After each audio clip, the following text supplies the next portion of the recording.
తుల అంటేనే మనకు న్యాయబద్ధంగా ప్రవర్తించే లక్షణం ఉంటుంది వారిలో ప్రత్యేకించి.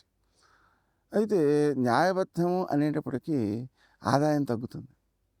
తగ్గినా సరే వాళ్ళు ఇష్టపడతారు దాన్ని. కాబట్టి వాళ్ళు ఆదాయం 5, వ్యయం 14 ఉంది. దాన్ని తట్టుకోగలుగుతారు. ఏది ఈ విధానం వల్ల. అంతేకాకుండా గౌరవం 6, అవమానం 3 ఉంది. ఆ కారణంగా వారికి గౌరవాన్ని ఆనందించగలుగుతారు. అయితే ఈ ఖర్చును నియంత్రించుకోవడానికి మాత్రం ఎక్కువ ప్రయత్నం చేయాలి. మనం నిజంగా ఖర్చు చేసేటువంటి దాంట్లో 95% అనవసరంగానే ఖర్చు చేస్తున్నామని తర్వాత అర్థమవుతూ ఉంటుంది. అంటే ప్రస్తుతం తాత్కాలికంగా ఇది అత్యవసరం అనిపిస్తుంటుంది. దాన్ని ఖర్చు పెట్టేసిన తర్వాత దాని వాడకం ఉండదు. మీరు గమనించవచ్చు.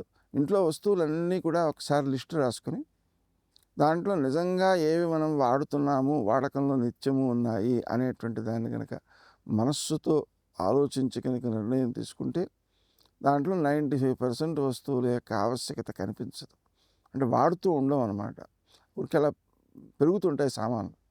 అయితే ఇది ఎలా తెలుస్తుంది? ఖచ్చితంగా ఎలా తెలుస్తుంది? అంటే మన మనస్సు ఏం చేస్తుంటుందంటే నిజంగా అది అవసరమేను, ఎప్పుడు అవసరం అవుతుందో తెలియదు కదా అనేటువంటిది సర్దుబాటు చెప్పడానికి ప్రయత్నం చేస్తుంటుంది. కానీ వాస్తవం ఏంటి అంటే ఇంట్లోని వస్తువులన్నిటికీ నీకు కొన్న రేటు ఇచ్చేస్తాను అని ఎవరైనా వచ్చారనుకోండి, ఏ వస్తువులు ఇస్తారంటే అన్నీ ఇచ్చేస్తారు. ఎప్పుడు ఏది అవసరమైతే అప్పుడు కొనుక్కోవచ్చు అని. అంటే దాన్ని బట్టి మనకి ఏమర్థమవుతుంది? మనం అవసరం లేకుండా ఎన్ని వస్తువులు కొన్నామో అర్థమవుతుంది. అందుకని అక్కడ నియంత్రణ అనేటువంటిది చాలా చాలా అవసరం. అలాగనే ఎదుటి వ్యక్తి కోసం మనం కొనడం అనేటువంటిది కూడా జరుగుతుంటుంది. ఎందుకంటే దీంట్లో న్యాయబద్ధత ఉంది.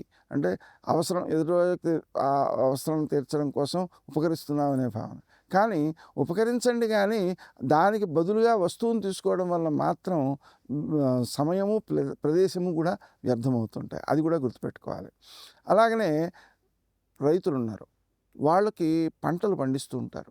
ఆ పంటలు పండించేటప్పుడు ఎక్కువ జాగ్రత్త తీసుకుని ఖర్చును నియంత్రించుకోవడం ద్వారా ఎక్కువ ప్రయోజనాన్ని పొందగలుగుతారు.